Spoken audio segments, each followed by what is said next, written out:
Aujourd'hui, on décortique une étude vraiment intéressante menée par les chercheurs Abdelmajid, Hetzel et McShane. C'est une analyse qui s'intitule A Bayesian Network-Driven Zero Trust Model for Cyber Risk Quantification. L'idée, ici, c'est d'examiner objectivement leur méthodologie. En fait, l'étude propose de passer d'une simple évaluation subjective des risques à une quantification mathématique pure et dure de l'incertitude cyber, ce qui parle évidemment à tout professionnel de la gestion des risques. Au programme de cette analyse, on va suivre le cheminement logique de l'article en 5 étapes. D'abord, le contexte de la recherche, suivi de la modélisation par réseau bayésien. Ensuite, on verra l'évaluation des barrières structurelles, puis l'efficacité des contrôles zéro confiance, pour terminer sur les implications en matière de gouvernance. Commençons tout de suite par la première partie, le contexte de la recherche et le paysage actuel des vulnérabilités. L'étude pose d'emblée un cadre de référence très clair sur l'exposition au risque.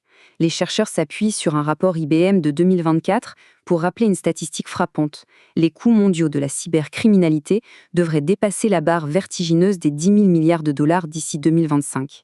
Et le coût moyen d'une seule violation de données, il atteint aujourd'hui 4,88 millions de dollars. Ce sont des chiffres qui montrent bien l'urgence, selon les auteurs, d'abandonner les simples cases à cocher de conformité pour aller vers de vrais modèles de risque quantifiables. Ce qui nous amène à la deuxième partie, le cadre méthodologique basé sur la modélisation par réseau bayésien. Alors, comment ça fonctionne concrètement ? Les résultats présentés par Abdelmajid et ses collègues ne reposent pas sur de simples opinions, mais sur une quantification mathématique qui intègre des simulations de Monte-Carlo. C'est du solide. Leur modèle conceptuel relie en fait deux éléments clés. D'un côté, un modèle d'analyse des risques qui cartographie les attaques et les défenses, et de l'autre, un modèle qui évalue les chances de succès de la mise en œuvre. L'idée forte de l'article, illustrée par ses liens de causalité, c'est que le risque cyber dépend autant de l'efficacité technique des outils que de la probabilité réelle de pouvoir les déployer face aux contraintes de l'entreprise. Passons donc à la troisième section qui évalue justement ces fameuses barrières structurelles et les contraintes de mise en œuvre. L'étude a le mérite de mesurer objectivement l'impact des vrais problèmes de terrain. Les chercheurs ont transformé ces points de friction en variables mathématiques dans leur réseau bayésien. On parle ici des contraintes financières face aux coûts élevés, des barrières organisationnelles comme la fameuse résistance au changement en interne, ou encore du casse-tête que représentent les systèmes informatiques vieillissants. Et ce que l'algorithme montre, c'est que la présence de ces barrières fait baisser de façon mesurable et mécanique la probabilité de réussir son passage au zéro confiance. Pour mettre ça en perspective, regardons les chiffres de la propagation avant. Dans un scénario de base où les barrières financières sont évaluées à 61%, la probabilité de réussir son implémentation est de 65%. Mais si on simule un scénario de stress financier sévère, où ces barrières grimpent à 91%, la probabilité de succès chute directement à 57%. C'est une démonstration empirique claire rapportée par l'étude. Un budget serré dégrade directement la résilience opérationnelle, ce qui augmente mathématiquement l'ampleur du risque global. Quatrième point de l'analyse, l'efficacité des contrôles zéro confiance pour atténuer les vecteurs d'attaque.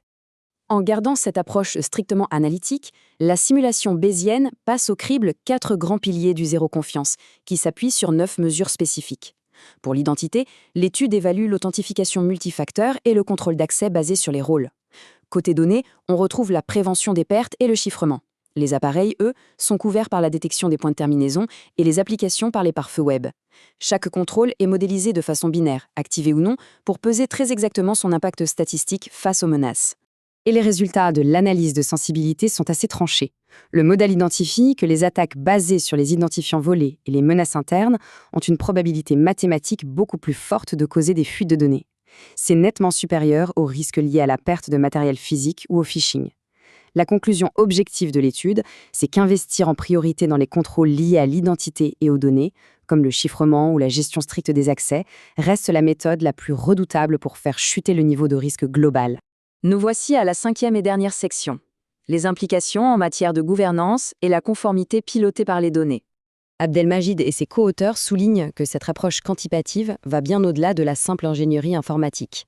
En remettant ces résultats dans le contexte réglementaire, ils observent qu'une méthode basée sur des preuves mathématiques facilite grandement la mise en conformité avec des cadres très stricts comme FISMA, IPA ou le CMMC.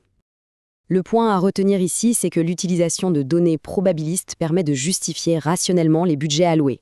On passe ainsi d'une conformité purement réactive à une posture proactive, ce qui change tout lors des audits de sécurité. Ce décryptage nous amène à une réflexion finale.